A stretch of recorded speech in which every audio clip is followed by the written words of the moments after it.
En el principio,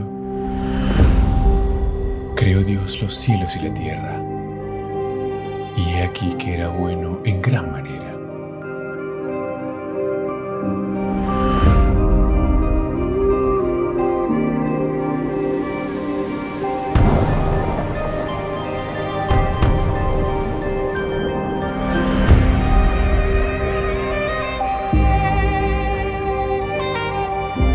Abraham, vete de tu tierra y de tu parentela, a la tierra que te mostraré.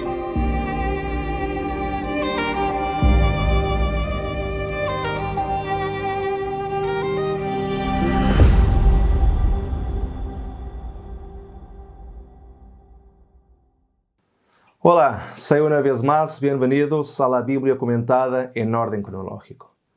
Y como siempre, es un placer estar aquí con ustedes para estudiar la palabra de Dios. En el día de hoy estaremos haciendo una pequeña introducción al primer libro que encontramos en nuestras Biblias, pues Génesis es insuperable en su importancia para proclamar toda la voluntad de Dios y presenta el fundamento literario y teológico de la totalidad de las Escrituras Sagradas. Y es por eso que el libro de Génesis ha sido incluso llamado el libro más importante alguna vez escrito.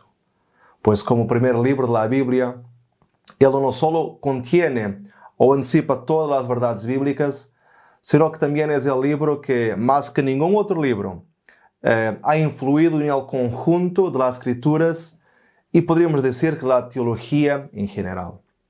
Así que este libro, Los Comienzos, nos da a conocer todo lo que más tarde vemos confirmado a través de la colección completa de las Sagradas Escrituras. Lo que se dice acerca de Dios, de la naturaleza humana o incluso de la salvación en los siguientes libros de la Biblia ya está en el libro del Génesis. Y los demás libros, también aclaran, especifican, explican, pero no hay nada nuevo bajo el sol según la luz precursora del Génesis.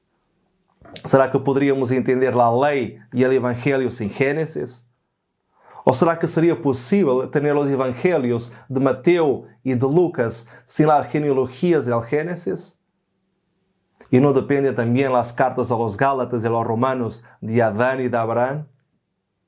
¿Y será que poderíamos ter uma visão do futuro Edén, presentado em el Apocalipsis, sem que isso não haya sido presentado em primeiro lugar em el livro del Génesis?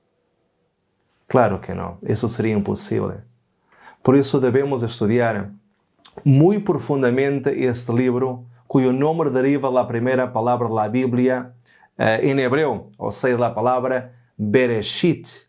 E essa palavra Bereshit foi traduzida por la maior parte dos intérpretes como en el principio. Já em castelhano, Génesis deriva da tradução ao grego da Bíblia, a Septuaginta, e significa orígenes. E Génesis é definitivamente um livro que nos habla de orígenes. El origen de la creación, el origen de la humanidad, el origen de la muerte, del matrimonio, de las civilizaciones, pero también del origen de una familia muy especial, escogida por Dios, para ser una bendición en todo el mundo. Y por detrás de todos esos orígenes está Dios. Dios existe antes de todos los orígenes, pues Dios es. Dios existe por sí mismo. Dios está antes del inicio, pues para Dios no hay inicio. Y Él es el único sin Bereshit, o sea, sin principio. Y es también en Génesis donde empieza la línea histórica de la salvación. Más precisamente en Génesis 3, y va hasta el último libro y el último capítulo de la Biblia, hasta Apocalipsis 22, donde el reino eterno de creyentes redimidos es entonces gloriosamente retratado. Pero vamos a ver cuáles son los eventos más destacados que encontramos en el libro de Génesis. Tenemos en primer lugar la creación, después la caída, el diluvio, la Torre de Babel, el pacto com Abraão, Isaac, el hijo de la promesa, el patriarca Jacob y finalmente la vida de José. Ya con respecto a las personas que más se destacan en Génesis, nosotros podemos destacar las siguientes personas. Adán y Eva, los primeros seres humanos. Noé, el fiel constructor del arca. Abraham y Sara, que eran los padres de la nación conocida como pueblo escogido de Dios. Isaac y Rebeca, miembros originales de la nueva nación. Jacob, padre de las 12 tribus de Israel. Y finalmente José, el preservador del pueblo de Dios. Pero Génesis es también un libro que hace una separación bien clara de los individuos más marcantes que se encuentran en sus páginas. Y eso se debe a la presencia de la palabra, de la fórmula Toldot, que es usada 10 veces a través del Génesis. Esa es la forma que se utiliza en hebreo. Y algunas veces esta palabra es traducida como orígenes, otra como generaciones o aún como descendientes. Y la manera como se escoge la traducción más correcta depende si el texto que sigue, si es una genealogía o entonces si es una narrativa. Pero por motivos didácticos vamos a traducir las 10 veces que aparece esta fórmula como generaciones. Y ahí en la pantalla pueden ver los textos donde aparece la fórmula Toldot. Y esta fórmula es utilizada generalmente para introducir un nuevo asunto o incluso como si fuera un título de un tema que se va a desarrollar a continuación. Ahora, de esas 10 ocurrencias, 5 de ellas son seguidas por una narrativa. La primera, que es la narrativa de la creación. La tercera, la narrativa del diluvio. La sexta, la narrativa de la historia de Abraham. La octava, narrativa de la historia de Jacob. Y la décima, que es la narrativa de la historia de José. Las 5 restantes surgen como título de genealogías. La número 2 es la genealogía de Adán. La número 4, la genealogía de los hijos de Noé.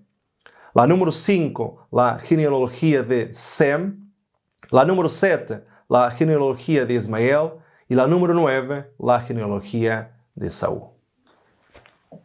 Además de esto, estas 5 genealogías en Génesis se dividen en 2 tipos. Una es vertical, la cual traza entonces una línea de descendientes. Y eso se puede ver, por ejemplo, en Génesis 5, donde tenemos la genealogía desde Adán hasta Noé. Y en Génesis 11, donde tenemos la genealogía de Sem hasta Taré. Y es curioso porque ambas las genealogías también terminan con una referencia a un individuo que fue padre de 3 hijos. La de Adán termina en Noé, que fue padre de Sem, Cam y Jafet. Y la de Sem que termina en Taré y que fue padre de Abraham, Nacor y Harán. Já el segundo tipo de genealogía es horizontal, en la cual la genealogía no es rastreada a través del hijo mayor, sino a través de varios hijos. Y eso podemos ver claramente en Génesis 10, con los descendientes de Sem, Cam y Jafet.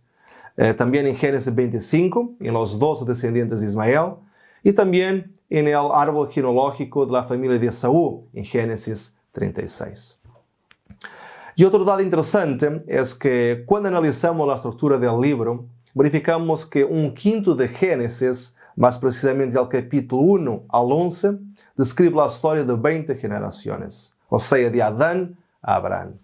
Mientras que 4/5 de Génesis, del capítulo 12 al capítulo 50, describen la historia de 4 generaciones, o sea, de Abraham a José.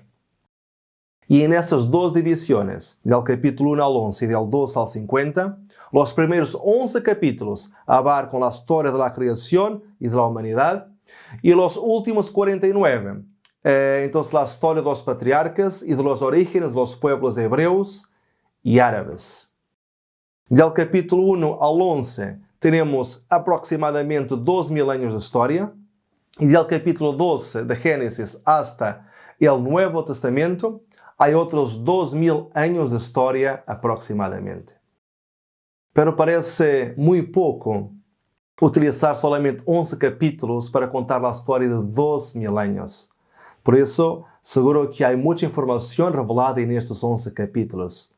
Y Dios incluso habla sobre eso en Isaías. Él dijo: acordaos de las cosas pasadas, desde los tiempos antiguos, porque yo soy Dios, y no hay otro Dios, y nada hay semejante a mí, que anuncio lo por venir desde el principio, y desde la antigüedad lo que aún no era hecho.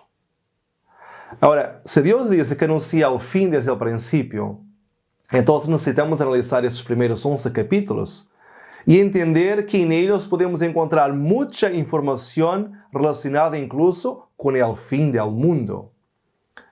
Si bien se recuerdan, Jesús da dos ejemplos importantísimos de Génesis. Uno es la historia del diluvio, cuando Jesús dijo que los últimos días serán como los días de Noé. Mas como en los días de Noé, así será la venida del Hijo del Hombre, porque como en los días antes del diluvio, estaba comiendo y bebiendo, casándose y dándose en casamiento, hasta el día en que Noé entró en el arca, y no entendieron hasta que vino el diluvio, y se los llevó a todos. Así será también la venida del Hijo del Hombre. Y otro ejemplo lo encontramos en Lucas, cuando Jesús dijo que la destrucción final será con fuego, tal como pasó con Sodoma. Asimismo, como sucedió en los días de Lot, comían, bebían, compraban, vendían, plantaban, edificaban. Mas el día en que Lot salió de Sodoma, llovió del cielo fuego y azufre, y los destruyó a todos. Así será el día en que el Hijo del Hombre se manifieste. Así que hay mucha historia que tendremos que analizar en los próximos estudios concerniente a los primeros 11 capítulos del libro de Génesis, pero seguro que también en los capítulos que siguen. Porque si en el Génesis 1 al 11 encontramos la historia primitiva, del 2 al 50 encontramos la historia patriarcal. Isso es muy interesante porque en los capítulos 1 al 11 leemos sobre individuos que tenían tierra, pero o la perdieron o fueron expulsados de ella. Pero en los capítulos 2 al 50, el énfasis es en individuos que no tienen tierra, pero que están en el camino para conseguirla. Un grupo la pierde y otro está en la expectativa de ganarla. En los 11 primeros capítulos tenemos la caída, el aumento del pecado y la maldad, y el consecuente alejamiento del hombre hacia Dios. Y eso lleva a cuestionar, pero entonces, ¿cómo serán los siguientes capítulos? ¿Cómo seguirá la trama? ¿Habrá más Adanes? ¿Habrá más constructores de torres? ¿Será que habrá alguna manera de salir de este dilema? ¿Será que surgirá alguien que sea realmente obediente a Dios y cambie el rumbo de la historia? Y entonces nos es presentada la historia de Abraham, que en su obediencia contrasta con la desobediencia de las historias anteriores, en que es hecho un pacto para la salvación de toda la humanidad. Por lo tanto, Génesis se mueve progresivamente, iniciando con una generación, los capítulos 1 y 2, después pasa por una degeneración con la entrada y la persistencia del pecado, los capítulos 3 a 11, y finalmente para una regeneración en los capítulos 12 al 50. Así que simple y majestuoso, elevado pero al alcance de todos, profundo pero perfectamente claro. Génesis hace una magnífica introducción no solamente al libro del Génesis, sino a todas las Sagradas Escrituras. Y es por eso que les quiero invitar para que puedan acompañarme en los siguientes estudios, para maravillarnos con la inspiración divina y con todos sus mensajes para cada uno de nosotros en ese hermoso libro de los orígenes. Que Dios te bendiga y nos vemos en el próximo estudio.